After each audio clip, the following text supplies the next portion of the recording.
Hello दोस्तों, तो स्वागत है आपका मेरे यूट्यूब चैनल में। तो अगर आप भी इंदिरा गांधी प्यारी बहन सुख सम्मान निधि योजना का फॉर्म भरना चाहते हैं जिसमें आपको 1500 रुपये मिलने वाले हैं, तो ये वीडियो आपके लिए बहुत ही हेल्पफुल रहने वाली है। क्योंकि अगर आपके फॉर्म में कोई भी मिस्टेक होती है या फिर कोई डॉक्यूमेंट सही नहीं होता है, तो उसमें आपका जो रिजेक्ट फॉर्म हो सकता है और आपको 1500 रुपये नहीं मिलने वाले हैं। और साथ ही में जो डॉक्यूमेंट कहाँ कहाँ से आपको बनवाने हैं, वो भी मैं सारी अपडेट आपके लिए लेकर आ गया हूँ। और लेकिन इसके साथ ही जो इसमें आपको कंडीशन यहाँ पे दी गई कि सरकारी कर्मचारी होने चाहिए भी, तो इसके अलावा भी अगर आपके पास इनमें से है भी, तो सब भी आप ये फॉर्म फिल कर सकते हैं। और मैं आपको बताऊँ कि आप किस तरह से फिल कर सकते हैं। तो लेकिन सबसे पहले जो इम्पोर्टेंट टॉपिक है और डॉक्यूमेंट की हम बात कर लेते हैं। तो सबसे पहला जो हमारा डॉक्यूमेंट यहाँ पे हिमाचल का बोनाफाइड का सर्टिफिकेट आपका जो यहाँ पे कंपल्सरी है, क्योंकि ये जो मिलने वाले हैं 1500 रुपये सिर्फ हिमाचल के ही लोगों को मिलने वाले हैं। तो नहीं, ये आपका जो साइबर कैफ़े पे जाके आप बनवा सकते हैं, जो आपके तहसील के थ्रू बाय ऑनलाइन ही आपका बन जाता है।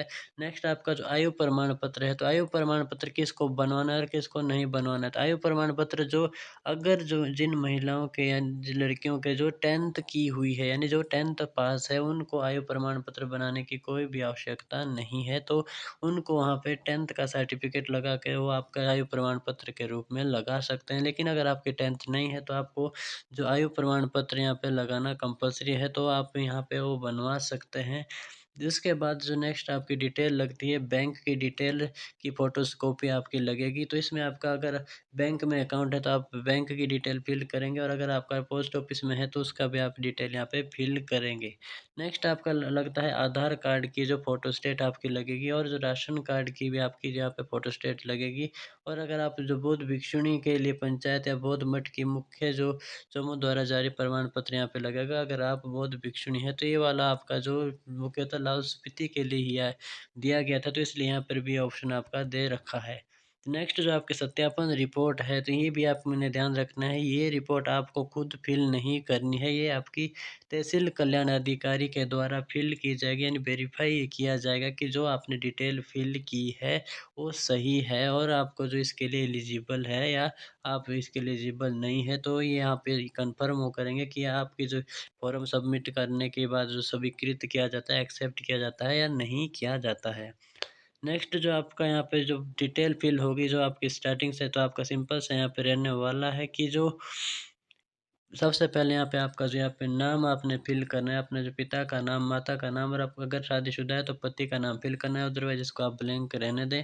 उसके बाद आपका जो अगर कोई संरक्षक है तब भी आप यहाँ पे उसको फ़िल करें, अदरवाइज़ इसको भी आप ब्लैंक रहने दे सकते हैं। उसके बाद आपका पूरा एड्रेस आपको यहाँ पे फ़िल करना है, आपका गाँव, वार्ड नंबर, पंचायत, डाकघर, तहसील, जिला और पिन कोड आपका यहाँ पे सही डिटेल आपने फ़िल करनी है, और अपना जो पासपोर्ट साइज़ फ़ोटो लेटेस्ट वाला यहाँ पे आप इसके साथ अटैच करेंगे। उसके बाद आएगा आपका मोबाइल नंबर, आपने यहाँ पे फ़िल करना है। उसके बाद डेट ऑफ़ बर्थ यहाँ पे आपकी अंकों में आएगी और यहाँ पे शब्दों में आएगी, यानी कि अगर आपके जो अंकों में यहाँ पे आप इस तरह से लिख सकते हैं जो भी आपकी डेट ऑफ़ बर्थ है, और शब्दों में आप यहाँ पे हिंदी में अंक लिखेंगे। तो उसके बाद श्रेणी में आपका जो आएगा, यानी कैटेगरी जो यहाँ पे है, तो इसमें आपका जो अनुसूचित जाति, जनजाति, अन्य पिछड़ा वर्ग या अन्य यहाँ पे कैटेगरी है, तो आप यहाँ पे फ़िल करें कि जौन-सी आपकी है उसमें आप टिक लगा सकते हैं। उसके बाद जो आपका नेक्स्ट यहाँ पे आता है कि क्या आवेदिका अल्पसंख्यक समुदाय से संबंधित है, तो अगर अल्पसंख्यक है तो यहाँ पे हाँ लिखें, अदरवाइज़ यहाँ पे आप नो कर सकते हैं, यानी नहीं कर सकते हैं। नेक्स्ट आएगा, अगर आप बीपीएल परिवार से संबंधित है तो यहाँ पे आप हाँ लिखें, अदरवाइज़ यहाँ पे अभी आप बीपीएल से संबंधित नहीं है तो यहाँ पे आप नहीं कर सकते हैं। उसके बाद अगर बीपीएल में अगर आप हैं, तो उसके जो सर्वेक्षण का जो वर्ष है वो आपने यहाँ पे डिटेल उसकी फ़िल करनी है। उसके बाद आधार कार्ड नंबर आपका यहाँ पे फ़िल करना है, और आपके परिवार का जो राशन कार्ड नंबर यहाँ पे आपका फ़िल होने वाला है। और बैंक की जो डिटेल यहाँ पे फ़िल होगी, वहाँ पे आप लिख सकते हैं जहाँ पे आपका जो बैंक है, तो यहाँ पे आपको उसकी लोकेशन यहाँ पे फ़िल करनी है, अकाउंट नंबर, आईएफएससी कोड यहाँ पे आपको फ़िल करना होगा, और यहाँ पे आपको अपना सिग्नेचर करना है और अंगूठे का निशान यहाँ पे लगाना है, जो अगर आप अनपढ़ हैं तब।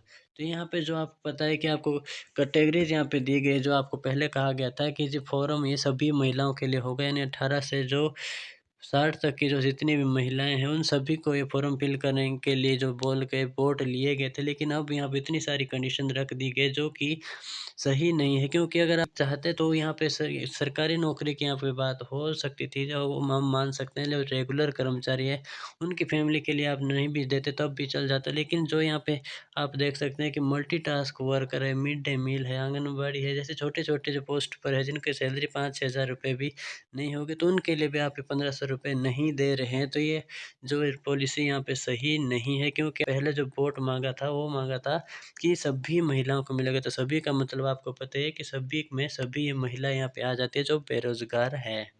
तो यहाँ पे जो आपके लिए मैं कह रहा था कि सभी महिलाएँ यहाँ पे फ़ॉर्म फ़िल कर सकते हैं, तो इसमें आपको सिंपल सा है कि आपको यहाँ पे राशन कार्ड के बेस पे यहाँ पे आपको जो मिल रहे हैं ये 1500 रुपए। तो अगर आपके परिवार से कोई नौकरी में भी है, लेकिन अगर उसका राशन कार्ड अलग है, कहने का मतलब है कि जिस राशन कार्ड में आपका जो नाम लिखा हुआ है, अगर उसमें कोई भी सरकारी नौकरी में या इनमें से किसी भी पोस्ट पे नहीं है, तब आप ये फ़ॉर्म फ़िल कर सकते हैं। क्योंकि आपके जो राशन कार्ड है, उसमें से जो परिवार का जो किसी पेंशन या फिर किसमें से किसी पोस्ट पे नहीं होना चाहिए, तब आप ये फ़ॉर्म फ़िल कर सकते हैं। यानी कि जब कंपल्सरी नहीं है कि पूरी फैमिली की यहाँ पे डिटेल आपकी लगेगी, लेकिन वो डिपेंड करता है कि आपके जो पंचायत से अगर कोई वेरिफ़िकेशन जाती है आपकी, तब आप उसमें आपके एलिजिबल ना हो, लेकिन अदरवाइज़ आप ये फ़ॉर्म फ़िल कर सकते हैं। आपका जो यहाँ पे अकाउंट नंबर जो आपने फ़िल करना है बैंक का, वो आपका बिल्कुल सही होना चाहिए, क्योंकि अगर अकाउंट नंबर गलत आपका फ़िल हो गया, एक भी डिजिट अगर गलत हो गया, तो आपके अकाउंट में पैसे नहीं आने वाले हैं।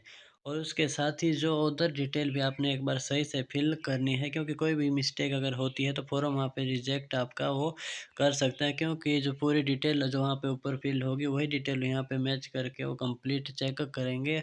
और इस चीज़ के साथ अगर किसी भी क्वेरी की आपको जो कोई भी सवाल आपका होता है, तो आप कमेंट बॉक्स में कमेंट कर सकते हैं। और अगर आपको लगता है कि ये कंडीशन जो इतनी सारी रखी हुई है कि सरकारी नौकरी में नहीं होना चाहिए, आउटसोर्स में भी नहीं होना चाहिए, या फिर आपका पार्ट टाइम भी नहीं होना चाहिए, कोई भी पेंशन नहीं होनी चाहिए, जो कि सबसे बड़ी बात है, क्योंकि जो पेंशन तो आजकल लगभग सभी फैमिलीज़ में जो बुज़ुर्गों को तो मिलती ही मिलती है, तो उनको भी अगर सभी फैमिली में से मेंबर होते हैं, तो अगर वो पेंशन होती है, तो फिर आपको वो 1500 रुपए नहीं मिल रहे, तो क्या आप इससे जो संतुष्ट है, तो कैसा आपका होना चाहिए? तो कमेंट में आप अपनी राय ज़रूर दें कि क्या इसमें चेंजेज़ होने चाहिए। जो सरकार ने गलत यहाँ पे किया है सभी महिलाओं के साथ। पहले सभी महिलाओं को बोल के जो अपने वोट ले लिया, और बाद में जो ये हो रहा है कि जो इतनी सारी कंडीशन तो आपको किसी भी चीज़ में नहीं होती है जितनी इन्होंने इस बार दे रखी है। तो उसकी राय भी आप अपनी ज़रूर दें। तो चैनल को सब्सक्राइब कर लें और बेल आइकन को प्रेस ज़रूर कर दें, ताकि हर नया अपडेट इसी तरह का आपके पास समय रहते पहुँच सके।